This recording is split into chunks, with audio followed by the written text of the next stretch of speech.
സ്വാഭാവികമായിട്ട് ഇതിനൊരു റിയാക്ഷനേ ഉള്ളൂ. ചെയ്യുന്നത് മോശമാണ്. നമ്മൾ സുഹൃത്തുക്കൾ തമ്മിൽ തമാശ പറയുമ്പോൾ പോലും ഒരു കംഫർട്ടബിൾ അല്ലാത്ത ലെവലിൽ പറയുന്ന കോമഡികൾ നമ്മൾ ഒഴിവാക്കാൻ ശ്രമിക്കുന്നുണ്ട്.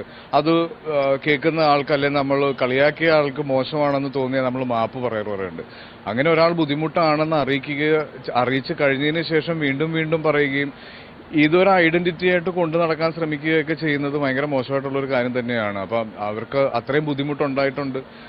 ഹണി റോസിന് ബോഡി ഷേമിങ് ചെയ്യുന്നതും ഈ ഡബിൾ മീനിങ് വെച്ച് സംസാരിക്കുന്നതും താല്പര്യമില്ലെന്ന് പല പ്രാവശ്യം പറഞ്ഞിട്ടും അത് ചെയ്യുകയും പിന്നെ അത് ഓൺലൈനിലൂടെ ആഘോഷിക്കപ്പെടുകയൊക്കെ ചെയ്യുമെന്ന് പറഞ്ഞാൽ അതൊരു ഭയങ്കര വിഷമം ഉണ്ടാക്കുന്ന ഒരു കാര്യം തന്നെയായിരിക്കും. അവർക്ക് അതിൽ മാനസികമായിട്ടുണ്ടാകുന്ന വിഷമവും ആ ട്രോമയൊക്കെ ഓവർകം ചെയ്യാൻ ഇത് കാണുന്നവർക്കും വായിക്കുന്നവർക്കും ഏതെങ്കിലുമൊക്കെ ആളുകൾക്ക് ഒരു പോയിന്റിൽ തമാശയായിട്ട് തോന്നിയേക്കാം. പക്ഷെ അത് പേഴ്സണലി അനുഭവിക്കുന്ന എല്ലാവർക്കും അതൊരു ബുദ്ധിമുട്ട് തന്നെയാണ്. അപ്പം അത് ഒരു രീതിയിൽ ആർക്കും ന്യായീകരിക്കാനോ അതിനോട് യോജിക്കാനോ കഴിയില്ല.